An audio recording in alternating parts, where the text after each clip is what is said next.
Well, thank you all for coming here today. As you know, my name's Fiona Eunson. I know some of you will have gone through a lot of difficulties since the earthquakes. I just want to acknowledge that.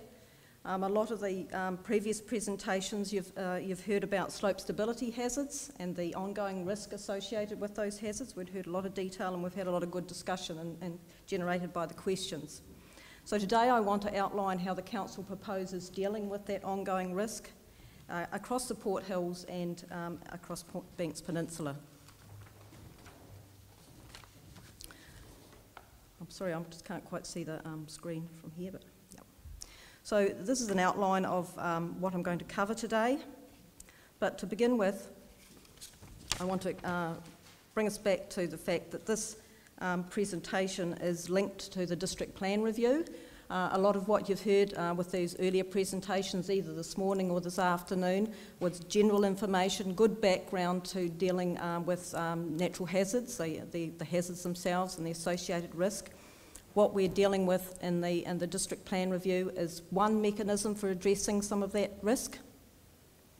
And that process started in July last year. We've got about half a dozen chapters that are going through as part of this phase 1 process, and one of those chapters is the natural hazards chapter. And today I'm going to focus on a section of that chapter dealing with slope stability hazards. So as well as this meeting, there's a number of meetings happening in your communities. They've been happening over the last 3 weeks and they're continuing over the next couple of weeks, where this sort of information is being provided on those 5 or 6 other chapters as well as this chapter. So if you want to let your friends and family know that that sort of thing's happening so that they can come along and share their comments, because the important part of what we're doing now, we're presenting to you some draft provisions, but we haven't had your input. We've had geotechnical experts, risk experts, planning experts, we've had the building officials, engineers that are all involved with processing building consents and engineering proposals, that sort of thing. But we know that the models are models. The experts have told us that. They've been ground truthed at an area level, but they haven't been checked at the site level. So that's where we rely on your information to tell us whether you think we've got it right. There's also opportunity on that slide to provide comments on the online through the online portal, as well as carry out a survey which has questions prompting your comments on various aspects of these chapters. So what we're doing here in terms of scope is that in this first round of this part of this natural hazards chapter, we're reviewing the existing natural hazards provisions. Now, I'm not sure how many of you know that there are 2 district plans that the Council's managing or implementing at the moment. We've got one for Christchurch City and we've got one for Banks Peninsula. So when we carry out a review at this stage, we've got to review both of those to see whether there's anything good there that we want to carry over into the future, and there are good things, there are things that are working. And we've got to provide for various aspects of what the statute, what the Resource Management Act requires in terms of identifying objectives, policies and rules. So there's 3 components of this chapter at the moment that we're dealing with. That's flooding, liquefaction and slope stability hazards. If you want to know about flooding and liquefaction, that's happening in the neighbouring room, but I think we've probably got that sorted by now. What's happening in round 2 of this chapter is we'll be looking at coastal hazards, as well as ponding in rural zones and high hazard flood areas. The coastal chapter and the rural chapter are being dealt with as part of phase 2, and they've just got underway. So what's a district plan about and how does it affect you? Well, most development, other than taking of water or discharge of water or discharge into the air or onto the ground, is covered by the district plan, and it's under the district council or your city council's control. If you want to find out how the district plan affects you, you're best to go and look at the planning maps, and we've got large-scale maps out in the foyer that some of you may have already looked at.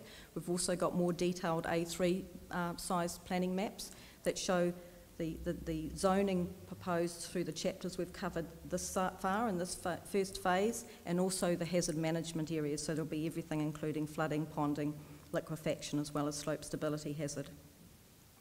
So we can go through that and help you find how these proposals affect your properties after this presentation.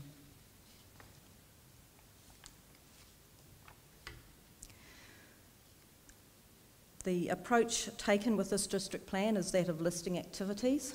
We think that approach will give a lot more certainty. You'll be able to go and look at your zone, look at the hazard management area, see what's listed, and if it's a permitted activity with standards, when that's a fairly straightforward sort of process. But for the most part, with hazard management on the Port Hills and slope stability areas, there's going to be a form of control. And so it'll be either a non-complying, a discretionary activity. In the worst case scenario, we've identified some prohibited activities for which you can't apply for resource consent, and that's primarily related to the cliff hazard management areas.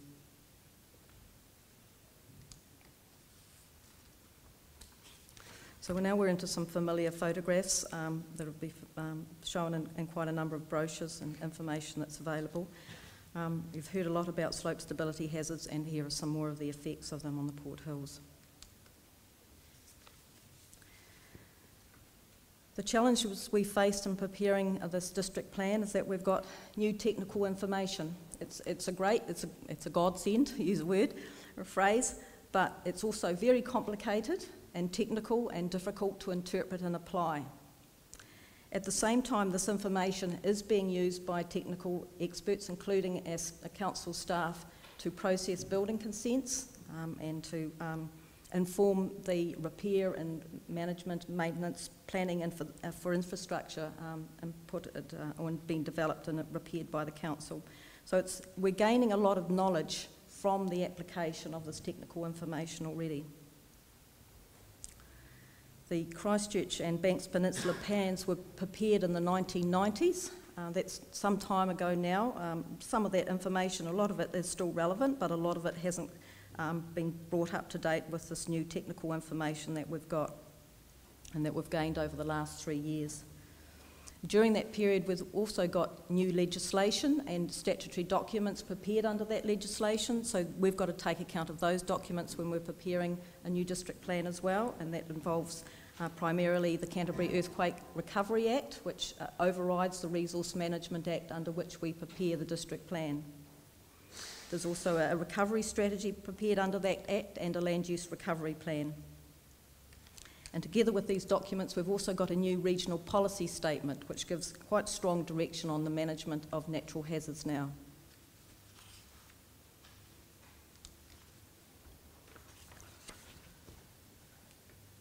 So in analysing this information, we've called on the expertise and experience of those geotechnical and risk experts, as well as our council staff and the people that they're dealing with, the people like yourselves, the people representing you, people that are looking at the repair of your property and advising you, and together that information has helped us translate or interpret that technical information into a management approach.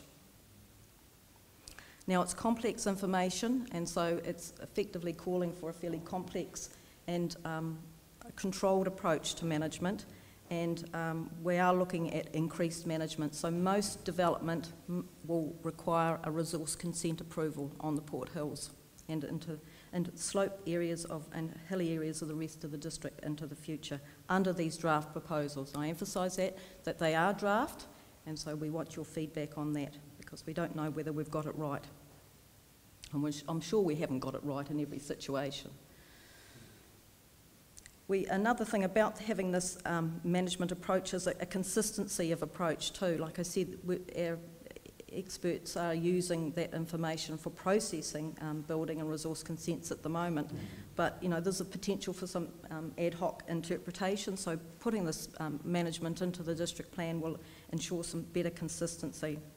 We're also able to target provisions for those areas that GNS have researched and identified as vulnerable to cliff collapse, rockfall, boulder roll and mass movement. So for those areas we can provide some targeted provisions. For remaining areas that are potentially susceptible for slope stability, and that's everything that's on a slope or at the toe of a slope, we're taking a precautionary approach, and so we're going to try and require assessment at the time of subdivision before any development takes place. Together we hope this approach will provide greater clarity and certainty for everybody. So in analysing that information, we've come up with some guiding policies, as I said earlier, that by statute, under the Resource Management Act, we have to have policies, and these policies then guide the management approach, and they also help decision making. So when you apply for a resource consent and it's processed, the staff will go back to these policies and say, what is the direction given in this situation? So where there is an intolerable risk, you heard about risk in earlier presentations, we're proposing avoidance. So effectively that would be very limited development, if any at all, into the future for those areas. Where the risk is determined to be tolerable, we'll also have controls, but they won't be quite so restrictive. And for remaining areas of the Port Hills, we'll be considering the proposal at the time of subdivision. So in every one of those situations where a resource consent is required, we'll require a geotechnical assessment, and we have information in the rules detailing what we expect of that. Now, if you're looking for these policies dealing specifically with slope stability hazard, you can go to section 5.5 of the chapter. That chapter, the draft natural hazards chapter, and all the accompanying maps that you see out in the foyer, that's all on the council's website. Through the portal, through the district plan portal, or through the future Christchurch website.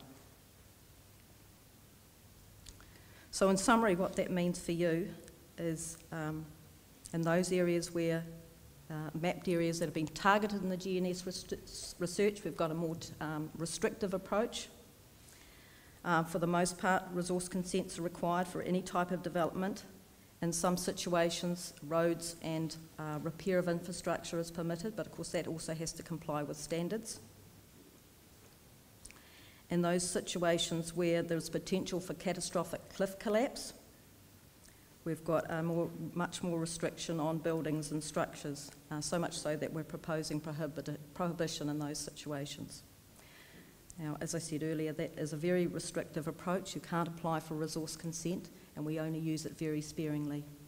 Again, we're seeking your feedback on that, as whether we've got that area targeted correctly. So again, this is a familiar sight to many who know the Port Hills and know the ancient sea cliff that sits behind Redcliffe School. A lot of debris came down in the earthquakes, and quite a lot of it was caught by some bunding at the base of the cliff there.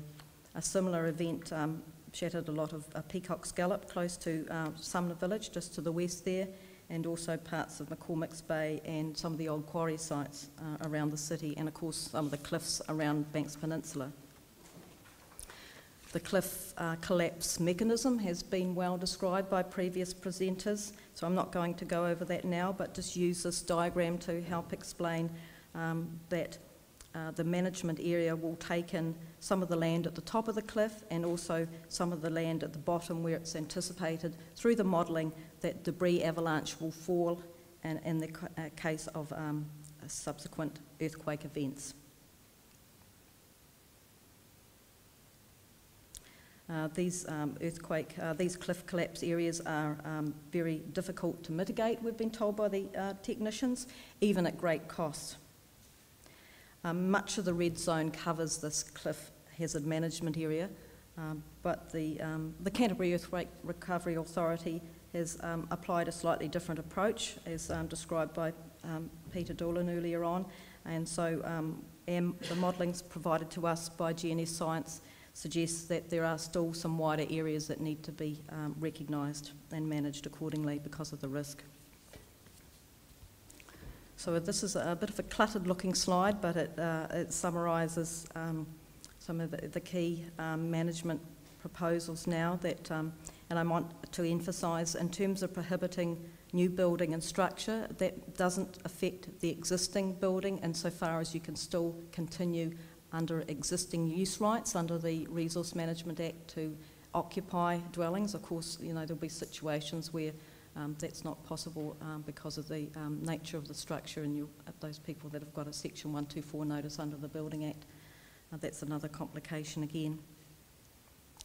Further on down, we're providing in some unique situations it might be possible to carry out a subdivision of a site that is partially within the cliff hazard management area and partially beyond. Non-complying activity status is also very restrictive. It effectively means that the district plan policies don't recognise that that sort of activity will go there, but we acknowledge that there could be unique circumstances where people are able to subdivide a little bit of land beyond that area, and so we're making provision for that, because normally that sort of site would be caught and a very small site wouldn't be able to be subdivided, but we're recognising that there could be unique circumstances where that could happen. Hazard mitigation works, we've provided definition of that.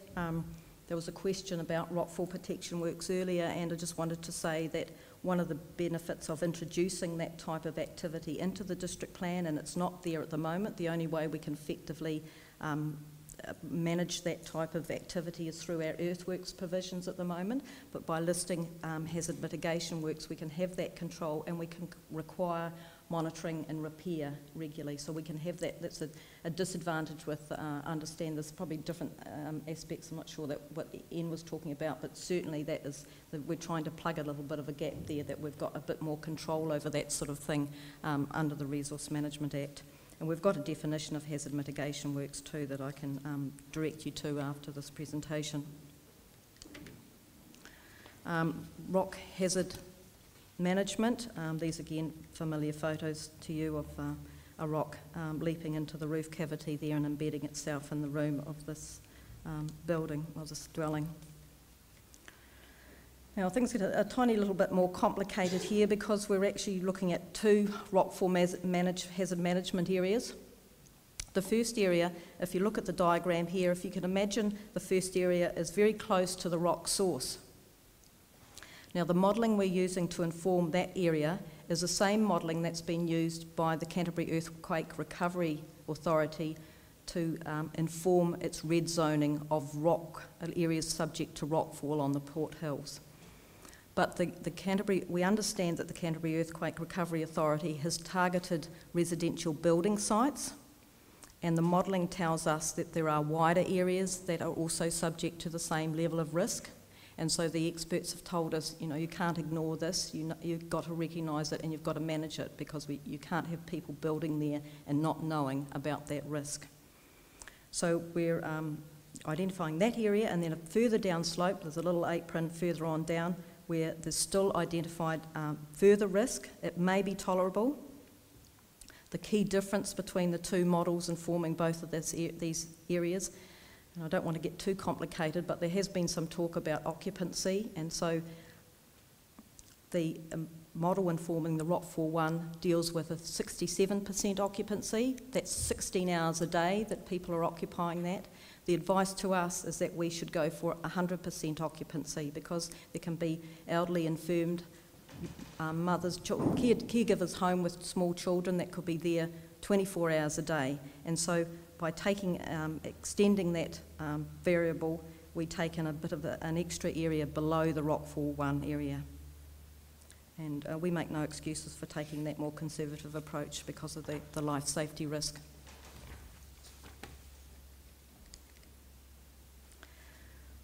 So again, this is a rather cluttered looking slide, but it shows you the breakdown there. Effectively, subdivision, earthworks, non-complying activity status, they all need to, anything that's non-complying or discretionary needs a resource consent approval from the council, and accompanied by a geotechnical assessment that will assess the proposal and any risk on-site and from off-site. Reasonably restrictive, but you know, there might be the unique circumstances in that Rockfall 1 area where a building can be extended or a structure established safely. So we're giving that opportunity for that approach to be considered. If we go over to Rockfall 2, most development there is a discretionary activity with that type of rule status that anticipates, the policies anticipate that that type of activity could go there. But we want to carry out and require the full assessment to ensure that it can be done safely.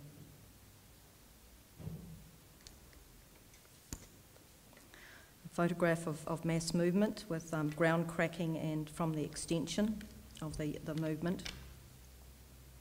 Other features include seepage and springs popping up following the quakes that may indicate the presence of mass movement. N is described in some detail, mass movement hazard.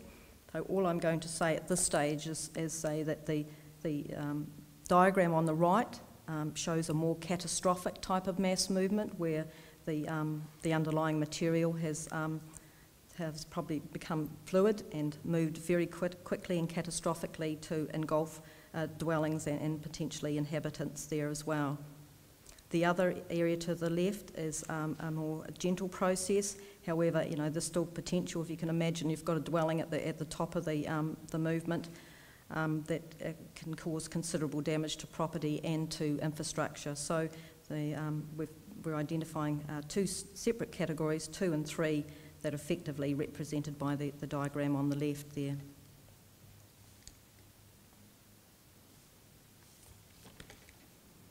Now, this slide, I've got to qualify it because it may be slightly misleading.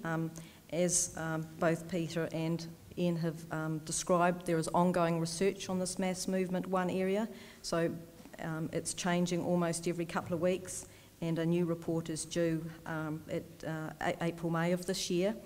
But we feel we need to set up a sort of a management framework depending on what the outcome of that report is, and it's possible that much of the issues with the mass movement area might be resolved one way or another, but at the moment we're treating it as a cliff, similar to cliff collapse, and the similar sort of potential for unpredictable, catastrophic event. So in that regard, we're looking at heavy controls on all types of activities. In the mass movement 2 and 3, where there's more likelihood to be damage to infrastructure or property and no life safety risk, unlikely life safety risk for those 2 areas, we're proposing control through discretionary activity status for most, with road repair being permitted.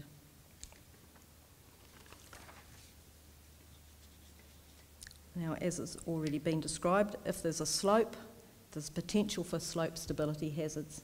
We're fortunate to have this technical research for key areas across the Port Hills urban area, but the remainder of the Port Hills that haven't been mapped and other areas of Banks Peninsula are potentially subject to the same levels of risk or similar levels of risk, similar hazards.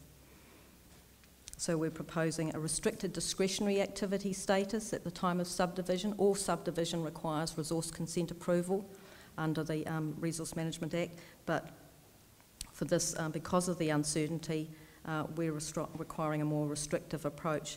But by calling it a restricted discretionary activity, that means we actually restrict our discretion to those geotechnical issues rather than taking a carte blanche approach. So it's not as restrictive as straight discretionary. You'll all be resource management experts by the time you leave here. So now I'm going to hone in on a couple of areas of the urban areas of the Port Hills. The little snapshot here of part of Bowenvale Avenue. Like I said, the whole process is moving along quite quickly, and we're on ongoing reviews. And this snapshot of the map and the legend are now out of date, so they're going to be slightly different to what you see out in the foyer, but they'll give you a good indication of what you can expect. So the yellow area in the middle there is a type of residential zoning, and that's one of the chapters that's been dealt with in this first phase. The greyed out areas are areas that have not been considered in this phase, but in actual fact in this area there's a living hill zoning, a suburban zoning, as well as some rural zoning that's sitting underneath there, and that still has effect. All the existing zonings still have effect. These are still just proposed or draft provisions. You can see the red zone area, a large area there to one side of the valley, and a couple of little areas as well on the other side. They're there for information, just for context. They don't actually have any effect through the district plan. If we look at the large red area on the right-hand side, you can see some further dashing, and it's a bit hard to work out to the top right and a bit to the left. That's an indication of the extended area of the Rockfall hazard 1 area. That's showing you that that hazard is modelled as extending beyond the red zone, even though that area is just, the red zone appears to have targeted building areas, but there's wider building or platforms or footprints of existing dwellings. And beyond that purpley coloured dashed area representing Rock Hazard Management 1, down slope of there you'll see little brown, similar pattern, but it's a brown colour, so that's Rockfall Management Area 2, with some lesser controls but potentially tolerable risk in those areas. We've also got some patches of mass movement 2, the crimson-y coloured one off to the left-hand side of the residential area. Again, that's an area where there's potential risk to property and infrastructure. One thing I didn't mention on the previous slide, but I'll say now, is that one thing these snapshots are showing you is that there are multiple hazards here that we're dealing with. In this one snapshot, we've got a little bit of Peacock's Gullet, a little bit of the Sumner village. You can see if you start from the edge of the coast there, we've got liquefaction hazard, we've got ponding, we've got the existing green dotted coastal hazard line, which is there for information. That's going to be reviewed as part of the coastal chapter. We've got red zone cliff collapse areas. We've got some turquoise coloured horizontal striping mass movement 1, which is closely aligned with the cliff collapse area. And we've got some a little bit of that sort of green toothed line around the cliff edge that's showing you that anything that isn't caught by or captured by those slope stability management areas will be caught by the restricted discretionary subdivision category.